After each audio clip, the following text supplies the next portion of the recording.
All right, everybody, welcome into Pickaxe and Roll, brought to you by our good friends over at number 38 and Bet Online. I am your host, Ryan Blackburn at NBA Blackburn on Twitter, part of the Mile High Sports Podcast Network, and I am very excited to be chatting about the Denver Nuggets tonight. Very excited to bring you some good content and bring you some free agency and draft content. It is draft week. The NBA draft is on Wednesday nights. They're doing a different thing this year where they divide it into 2 days. I don't know if that'll stick around or not. It probably will, if we're being honest. They want to make some more money on the event, but we will be talking about the draft. We'll be talking about free agency. We'll be talking about trades over the course of this week, and it's going to be a pivotal time for your Denver Nuggets. Really quickly, this podcast, as you know, it's brought to you by our good folks over at Bet Online, who are your number one source for your sports betting needs this season, from baseball to golf to soccer, right up to all the top fights in MMA and boxing. Every stat, every matchup, and even live odds and spreads while the games are being played. When the game's over, head on over to their online casino and get in on a game of blackjack or poker, or unwind with 150 different kinds of slot games. Head over to their website today. Use promo code BELIEVE, BLEAV, for your 50% off welcome bonus on your first deposit. Bet Online, the game starts here. Okay, let's get into it. Very excited to be chatting about stuff today. We'll be going over KCP in the first segment. He's the big pivot point for all of this discussion for the Nuggets, as I've laid out in a variety of different podcasts before. Then we'll be talking about different names that Denver could acquire if KCP leaves. And then in the third segment, we'll be talking about names to acquire even if KCP stays. Should be a good conversation. If you have questions, if you have a player that you'd like me to discuss, drop it in the comments below or comment in the video below if you're not able to catch this live, and I will answer some questions on the next podcast. Okay, let's talk KCP, who is, this is going to be tough for people to think about. There is a very strong possibility that KCP leaves in free agency. I can tell you that from an understanding of the information that is going out there, an understanding of different things that are being bandied about by the Nuggets and other teams, and also in terms of understanding where the money is coming from. Over the weekend, I believe, or maybe it was Friday, Jake Fisher of Yahoo Sports reported that KCP was probably going to opt out. He and the Nuggets have been talking. And there was some discussion about the Orlando Magic, the Chicago Bulls, and the Philadelphia 76ers as different names being tied to KCP. Different teams being tied to KCP. Now, that is obviously contingent upon whether the Nuggets are willing to give KCP the money that he deserves, whether they can give him the money that he thinks that he has earned over the course of the last 2 years, and whether he's expecting to be a starting quality shooting guard for the next couple of years. And the going rate for that kind of player is now about $18 to $20 million a year. Other teams will pay more in order to try to get him away from a team like the Nuggets.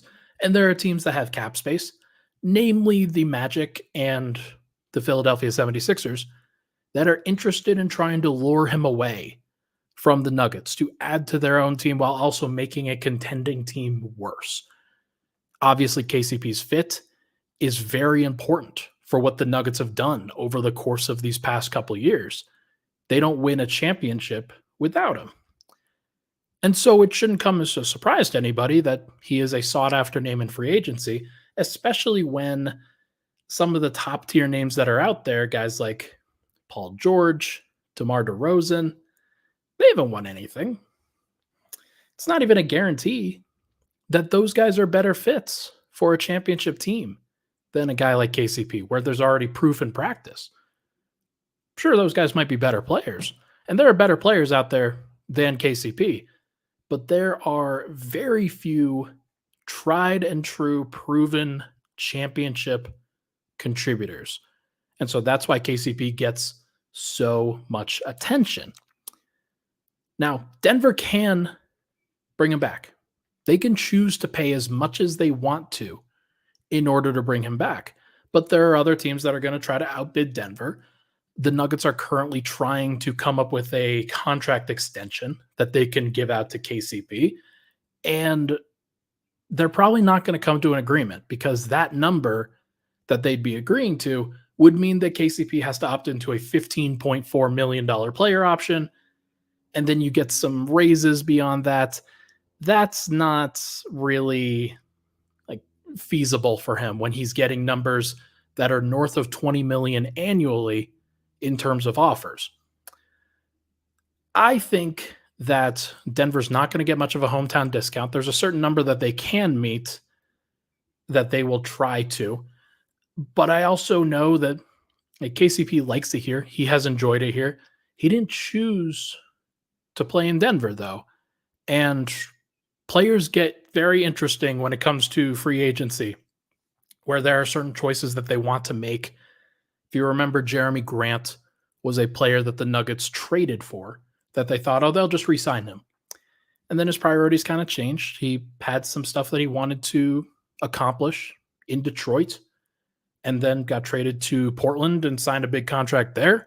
And he's happy. Clearly, that was a decision that he was fine with making. This is not entirely the same thing because KCP's already proven he isn't in the prime of his career anymore. But this is his last major option to go get a payday. And he's been a player who's been on relatively, I'll say, effective contracts that don't necessarily state his entire effectiveness for the majority of his career. Now, there have been times where he's been paid more. There have been times where he's been paid much less than what he should be paid. So I'm not surprised that he's going to try to capitalize here. And it does sound like he's going to opt out. The Nuggets are not going to really be able to come to a contract extension that meets his needs unless they're going to go out several years into the future. And I'm not sure that they want to do that either because of the second contract or the second tax apron. That's going to be a thing that will affect a lot of Denver's decision making. And as Josh Kroenke said at last month's exit presser, the new CBA was put into place after they had already built their team. And there are certain ramifications that are going to happen that are going to be very difficult to manage. So I don't think KCP is going to be back in Denver. That's my prediction. And I know not a lot of people want to hear that, but I don't think he's going to come back. And to be honest, I don't think he's worth over 20 million a year. I don't, especially going forward. There are players that will be extremely helpful, and he's a guy that doesn't need the ball in his hands in order to be an impactful player, which is a very, very, very important skill set for a team that has Nikola Jokic, who he's going to have the ball in his hands a lot. He touches the ball more than anybody in the NBA.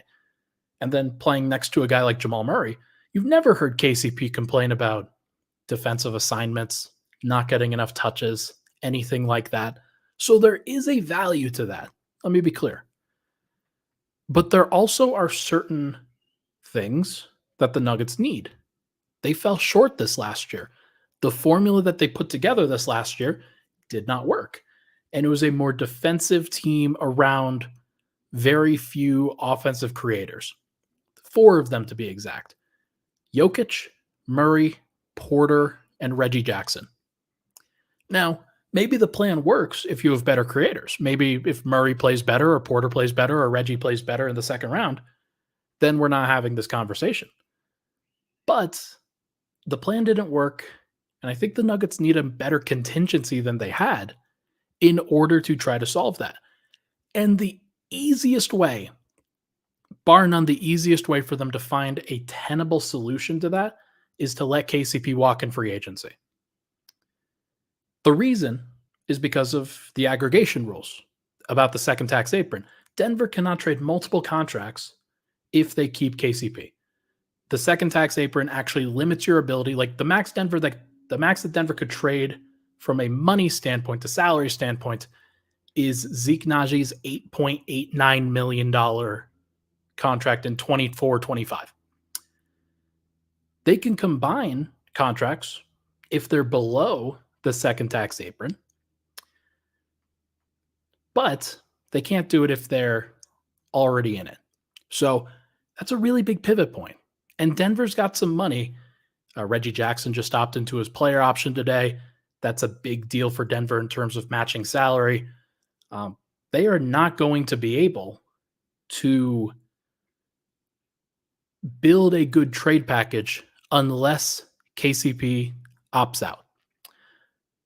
So I think that he's going to opt out, and he probably is going to sign somewhere else. And Denver's going to have to find a way to pivot.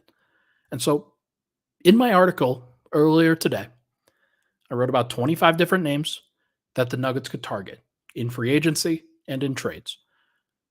The entire basis of that article was built off of wondering whether KCP would be back or not. If he does come back, then skip to the third segment of this podcast where I talk about minimum contract signings, because that's the only type of player that the Nuggets can really add. If he doesn't come back, Denver's going to have to get really creative. They're going to have to get some creativity with trades, with finding the right player to accept their taxpayer mid-level exception, which they'll get access to if they're below the second apron. And that will be really the only way that they can make it work. But that is better and perhaps smarter long-term than paying a large salary to your fifth best player, especially somebody who's going to be in his age 32, 33, 34 season while Jokic is aging. It may not be the right course of action. The right course of action might be pay KCP whatever he wants, and then you just make it work with the players that you have beyond that. But I've made this argument before, and I think the Nuggets are going to have to live with this as a possibility now, that KCP could leave, and they're going to have to get creative. And that's tough to swallow for most people. A lot of people want to keep the core together. But when Bruce Brown left, and then the CBA was signed, this was just a ticking time bomb waiting to go off, where when you have Jokic and Murray and Porter and Gordon all making the money that they do, it is very difficult to build an entire rotation, an entire roster. And the Nuggets have to get every move correct. They did not get the Reggie Jackson move correct. They did not get the Zeke Naji move correct. They traded for 3 separate rookies in this last year's draft, and none of them played in the playoffs. Whether they will going forward or not remains to be seen. But in order for the Nuggets to put forth the plan that they had, where they just have the best starting lineup that they can, they needed some of those bench guys to hit more than they did. And they didn't. And they needed their starting lineup to be the best possible. And it wasn't. So Nuggets fans might be in for a shock in free agency on Sunday. That's when the discussion opens up. I'm sure that KCP is going to decline his option in the next few days, making it official. But he will have suitors, and the Nuggets will have competitors. And I don't know if they can match the dollar number that he can reasonably get. So we will see what happens. I could be wrong. Frankly, I kind of hope that I am, because I don't like being the Debbie Downer here, but I feel the need to prep Nuggets fans for what I expect the worst case scenario to be, and that probably will happen. Let's take a break. When we come back, we're going to talk about some other players that they can add trying to replace KCP.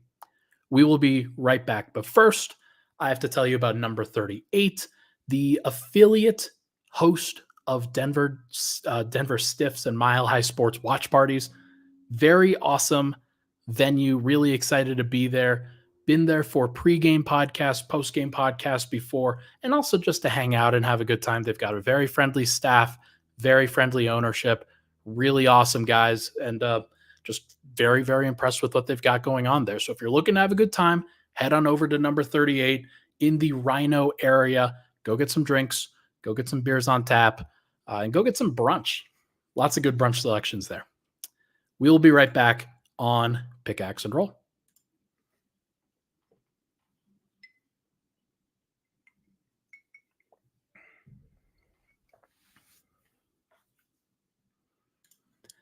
All right, we're back. Pickaxe and Roll, Ryan Blackburn here. Thank you so much for tuning into the show. Appreciate all the love and support on the podcast. Hit that like button, hit that subscribe button. Would really appreciate it for sure.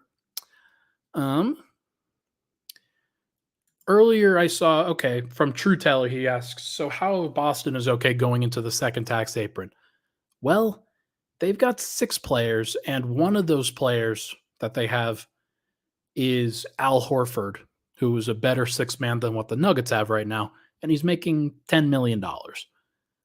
Some of their guys in Derek White and briefly Jason Tatum before he actually makes a whole bunch beyond that.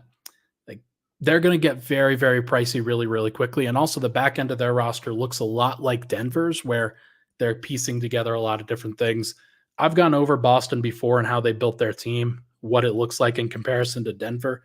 And they would not have been able to build their roster if they had done the trades that they did this upcoming season. They got very lucky, or they just planned really well.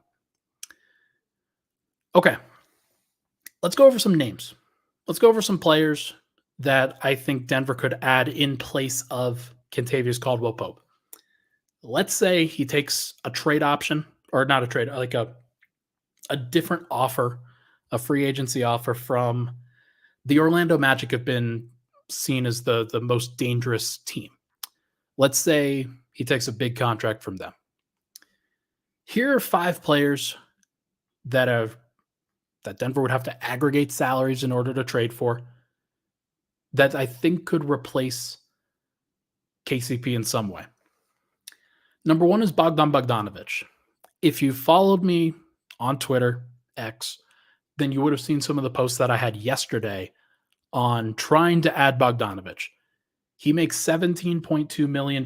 Denver would need to add 3 players: Zeke Naji, Reggie Jackson, and one of Jalen Pickett or Hunter Tyson, in order to get to the needed salary in order to trade for somebody like him. I don't even know if it's a viable deal, because I don't know who the Atlanta Hawks are going to draft. They already have Trae Young, DeJounte Murray, DeAndre Hunter, Clint Capella still, although it looks like they're going to trade Capella. It seems like they are going to draft Rissache. I need to learn how to pronounce his name. Zachary Rissache, who's French. He's a forward, a big forward, but he's going to need some shots. And I wonder if he becomes one of their focal points off of their bench. Would the Atlanta Hawks be interested in doing a deal that gets them a future asset from Denver? Let's say their 2031 first-round pick is 7 years in the future, but you trade somebody that's contributing now. You're worse in the short term, but you get more opportunities for your number 1 overall pick. And Denver gets a wing who can play about the same number of minutes. Now, Bogdanovic doesn't need to start, and I actually don't think that he should. I think he should continue playing a 6-man role, and then he's always a playmaker that Denver can trust on their bench. That would be pretty helpful. Be pretty helpful for Denver to have a guy like that. You start somebody like Christian Brown. Instead, play somebody like Bogdan Bogdanovic in clutch time, and I think that would really help Denver. I think that there's some opportunity there.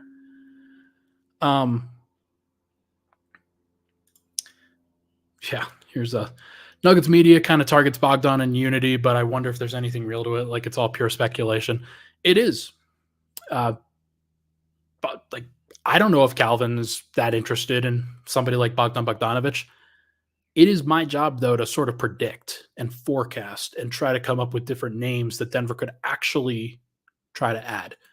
Because, and the reason why I do this is because I do not think that, let's say KCP walks and Denver just brings back their team. Let's say they draft his replacement in the draft. Or let's say they don't even do that. Let's say they draft a backup center in the draft.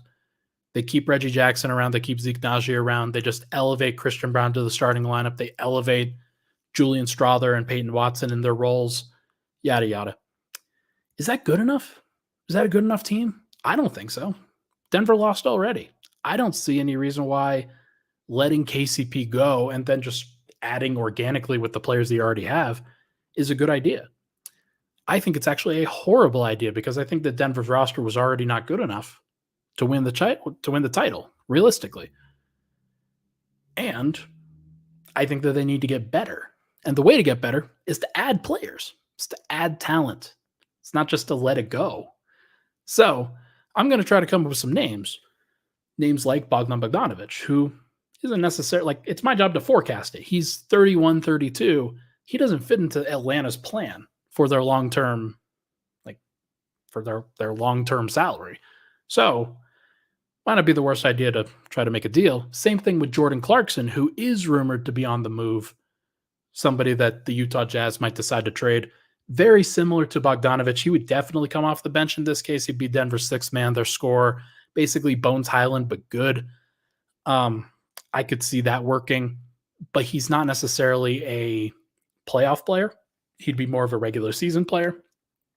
And Denver would have to come up with solutions in the playoffs. Might not be great. Kevin Huerter, same thing.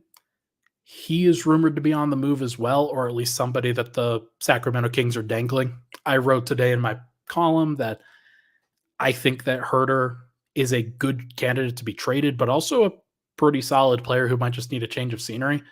He is a solid shooter, like a really solid shooter. Not great in other categories, like not a great defender, but he's also 6'7" and can make up for some of his deficiencies with just being big. But you would need somebody who's a more defensive-minded option in the playoffs as well, similar to Clarkson, similar to Bogdanovic. One guy who you would not need to cover for defensively is Dorian Finney-Smith. He's on the Brooklyn Nets right now, making about $13.5 million, and would make sense in an ideal world where Denver could throw a couple second-round picks, Reggie Jackson's contract, Zeke Naji's contract, a player who is, I think, like 9 to 10 years younger than Dorian Finney-Smith. And then if you're Denver, you get a short-term option who could replace Jeff Green, who the Nuggets, like, they kind of did, but not really. Like, they went smaller. They went with a more wing style. Denver lost something when they lost Jeff Green, where they had a switchable big body who could capably guard centers in a playoff setting. Denver could have used a guy like that against the T-Wolves. Not going to lie. They did not play Peyton Watson. They played Justin Holiday at the power forward position. You could actually go get a power forward in Finney-Smith if you believe that he would play, and I think he would. And then Kelly Olynyk is another one. I don't really think that he's available from Toronto, but let's say they decide, hey, we've got Jakob Poeltl already. We could draft our long-term center of the future. Let's trade the 30-plus-year-old center that we just acquired in the trade market and use him to add more assets to the team going forward, or a young player like a Julian Strother. I think that Denver could do a deal like that, and it wouldn't help their starting shooting guard problem, but it would certainly help their bench unit when Jokic doesn't play, and Jokic can't play 48 minutes. We've learned that. Like, especially during the regular season, you want somebody who could actually help out the rest of the team. And I think that there's a value to that, even if it's not as valuable as finding the perfect starting five. But that's okay. This might be an option. It might not. Toronto might not be interested. The other thing that Denver gets if they let go of Kentavious Caldwell-Pope, or Pope walks and they don't have a say about it, They get access to their taxpayer mid-level exception. It is the same contract that they used to sign Reggie Jackson this past offseason. They gave it to somebody on their own roster. It ended up being the right decision, although it was pretty criticized heavily during the moment. And also that it was good for getting Denver through the regular season, but not necessarily helping them in the playoffs because Reggie played under 10 minutes per game. And I don't expect that number to go up in this next playoff run. So you get another opportunity to sign somebody like that, somebody like Bruce Brown, who they had previously signed with the taxpayer MLE before. How about DeAnthony Melton? How about Chris Dunn? A couple of guards that could really help you out in different ways. Dunn is a more playmaking point guard kind of defensive player. Melton's a more 3-and-D traditional defensive player. Each of them are around the same size. I like Melton personally. I think that he would be a good option. Hypothetically, KCP walks.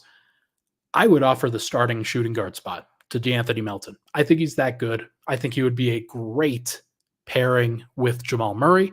Not necessarily a big wing defender, but he could be your primary guard defender, and that would be tremendous. Chris Dunn would be your traditional backup point guard, a good complementary piece to Jamal Murray. Jamal Murray's your more offensive playmaker. Chris Dunn's your defensive playmaker. Denver has a need for both. Swipe asks, chat, would you trade Ryan Blackburn to Alaska for 6 months if it meant Denver could re-sign Bruce Brown for the MLE and win a second title? Why do you ask questions that you know the answer to? The answer is clearly yes. They would obviously trade me. Now, would they trade me and also have to say goodbye to all of my podcasting and writing? Yeah, they probably do that too, if I'm being honest. They would probably do that. Goga Batadze of Orlando is another taxpayer mid-level exception candidate. He's a player that Denver probably can't get for the minimum. He is probably the best center option out there that is worth an exception. There aren't that many non-taxpayer MLE kind of centers. Nick Claxton is going to make $20+ million in the open market this year. And there aren't many other guys beyond that. But I do think that Batadze, who played 15 minutes per game this last year, he was the token starter for half the year in Orlando. Really good defender. Big body, drop coverage defender, somebody that could help do a bunch of different things. Curiously enough, he ranked in the top 10 in block shots per 100 possessions. He did just play 15 minutes, but the Nuggets only need him to play 15 minutes in his particular role. So it wouldn't be the worst thing in the world, in my opinion, to put him next to Peyton Watson and say, yeah, you guys are going to make life living hell for whoever is trying to attack the paint on the second unit. That would be a pretty big deal. And then the last one, Kelly Oubre and Nicholas Batum, two names that I would watch. Philly's up to something with their cap space, trying to come up with whether it's Paul George. I've heard OG Anunoby is the name that they're trying to target now.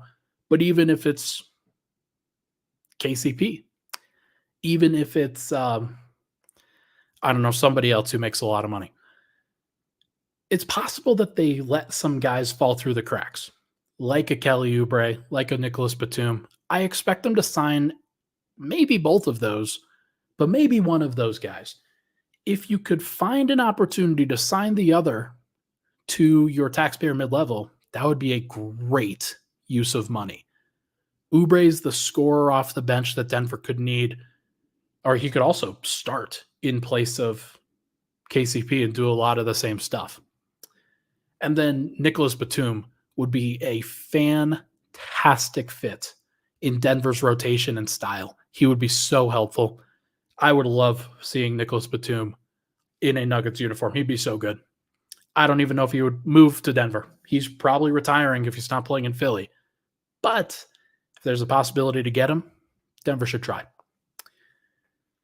Okay, let's take another break. When we come back, we're going to talk about other trade targets that Denver could add, but even if they re-sign KCP, as well as minimum contract players. This is going to be the bulk of Denver's spending power And you're probably going to see some of these names in a Nuggets uniform next year. We will be right back on Pickaxe and Roll.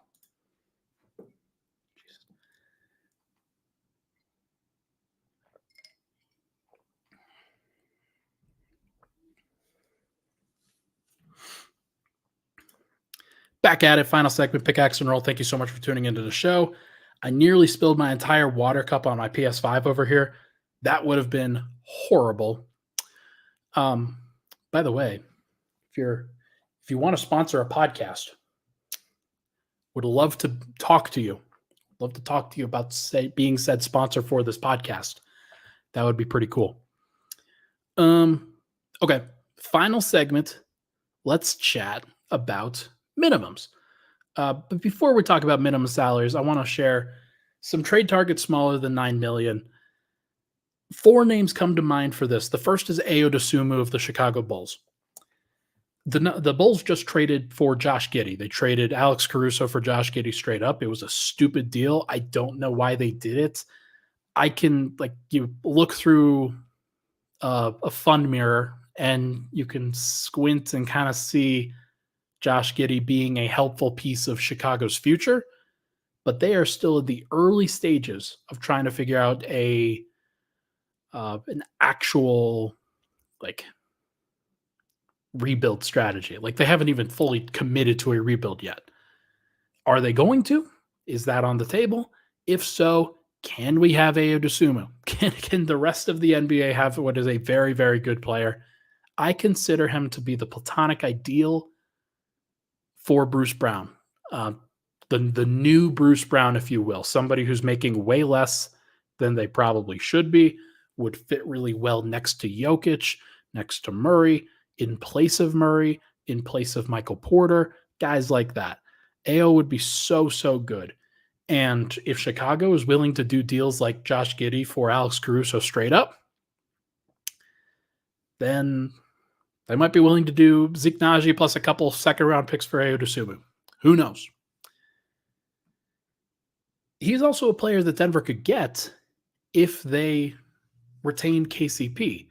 Because all of these guys, Ayo Dosunmu, Javon Carter, his teammate on Chicago, Jayshawn Tate of the Houston Rockets, and Vasa Micic of Charlotte. All of those guys make fewer dollars than Zeke Naji's contract. So they could use him as their trade piece to try to get players that could play and could be pretty helpful for Denver. So I like Javon Carter, probably less. I like him more than most people around here. I think he's a better playmaker than he's been able to show for a team like Chicago that had a lot of mouths to feed. I think Jayshawn Tate is a player that's long been coveted by a team like the Nuggets. He's a very versatile defender, would be tough, physical. He also had his role really cut down to size by being in Houston, and they also have a couple guys behind him in the pecking order that are younger that need to be playing. And then Micic is it's Micic or Micic. Somebody tell me. Obviously Serbian, somebody who came over to the States last year, would definitely be a backup point guard candidate. Could also be somebody that fills in for Reggie Jackson if Reggie Jackson gets traded. So that's an option there if Denver had to go that direction. And finally, minimum contract signings. These are the players that I think you're most likely to see in a Nuggets uniform going forward. Because no matter what they do, whether they retain KCP, whether they allow him to walk, they're going to have an open roster spot or two. They're going to have plenty of options to be able to fill in their team. And I'm learning from the chat that it's Micic. Hopefully that was good enough. Micic. Perfect. I think that the top minimum contract signings outside of ones that are on their own team are Andre Drummond, Daniel Tice, and Dario Saric. 3 veteran centers, that impact the game in a variety of different ways. Drummond's an elite rebounder. He's a big body in the middle of the floor. Somebody that could be like he's a good he's good with his hands on defense. He gets a lot of steals. He can pass a little bit. Not necessarily in a great position to showcase that skill in Chicago. He'd be better in Denver, I think. I think he'd be better in Denver. Daniel Tice, I would call him a C plus in every category. A C to a C plus, except in size. Like he's an undersized center, to be clear, but he can switch, he can guard, he can shoot, he can pass, he can rebound, he can do a bunch of different things, just not really well, but he would be helpful. And he'd probably elevate the skills in Denver. Saric is a better scorer and a better passer. And he's somebody that probably isn't going to be retained in Golden State as they try to get their team to be a little bit cheaper. Saric is somebody who I think Denver could snag because he could get an actually defined role and wouldn't have to compete with Kevon Looney, Draymond Green, and Trace Jackson-Davis for playing time. Saric, I think, would be a good backup center to reprise what Jokic does. A couple other guys that Denver have on their team that they could bring back, Justin Holiday and Vlatko Čančar. I expect Vlatko to be back. It sounds like there's mutual interest there. There is a possibility that they run out of roster spots, that they decide, hey, we need some other guys, some other positions. We believe that Peyton Watson's going to play the backup 4 again. If that's the case, might not be the right person to bring back, but I think the Vlatko will be back. Justin Holiday, for as good as he was this last year, and I give him a bunch of credit for what he did, his position is probably the easiest to fill in the NBA. And the Nuggets have ready-made solutions on their roster. Let's say they do bring back KCP. Then why wouldn't you just play Christian Brown, Peyton Watson, and Julian Strawther on the wings and continue to develop those guys because you have them in your system going forward? With Holiday, you just don't know. So that's something that I think Malone will be amenable to. Strawther is in his second year as opposed to his first. That's something that he would do. And he was already playing Christian Brown and Peyton Watson in the regular season over somebody like Holiday. They would be good. Some guards that Denver could target. I mentioned Chris Dunn in the taxpayer MLE discussion. Let's say he was up for a minimum. Denver could still try to target him. I don't think he's going to be available for the minimum. There was a report today that Phoenix was trying to get him for the minimum. Sick. Cool. Like, I don't think that's a better situation than Denver, personally. Like, Phoenix doesn't have anything. DeLon Wright, another minimum candidate who I think would fit in really well in Denver's system. Somebody that obviously Swipe has been very, very happy with, trying to get him into Denver for several years. He makes a lot of sense as a defender, as a switchable player, as a versatile offensive player, somebody who could handle the ball, but also can be off ball. I thought he handled his minutes in the playoffs pretty well against Boston. He would be a fit. He'd be somebody that Denver could use. Who might not be a fit are the two names that I'm going to bring up next. Russell Westbrook and Chris Paul. A couple weekends ago, I brought up those guys as backup point guard candidates. I think that there is a possibility that because Reggie Jackson is a tradable salary, he's an expiring contract for this upcoming season, I'd put it as less likely than likely that he's back with the Nuggets, so they're going to have to fill that backup point guard spot in some way, shape, or form. Now, they could go with the DeLon Wright route, or they could go with Chris Dunn. Maybe they get somebody else, like a Micic. But you want somebody that can handle pressure? You want somebody that can handle a lot of playmaking responsibility, facilitation, get downhill. That's Russell Westbrook. Like, he can get downhill a little bit. He can run pick and roll. He's been doing it for plenty of years. Chris Paul, he was one of the lone bright spots for the Golden State Warriors in this last year. Their starters were bad. The reason why they were winning games was because of their bench. It's because Chris Paul was elevating that unit along with Brandon Podziemski, Saric, who I already mentioned, and Trace Jackson-Davis. Like, those guys were good. It was the starters that were weak. So I think that Adding one of those guys would not be crazy. It's not that wild. It may not be the best idea, but if you think that somebody like Jalen Pickett is still in your future plans, but he's not quite ready to be the backup point guard yet, you leave him as the third string, and then you get a short-term stopgap point guard who can get out of his way in a year or two. That would be somebody like a Russell Westbrook or Chris Paul. It would make sense. Now, maybe Chris Dunn and Javon Carter and Ayo Dosunmu and Micic and guys like that would be just fine.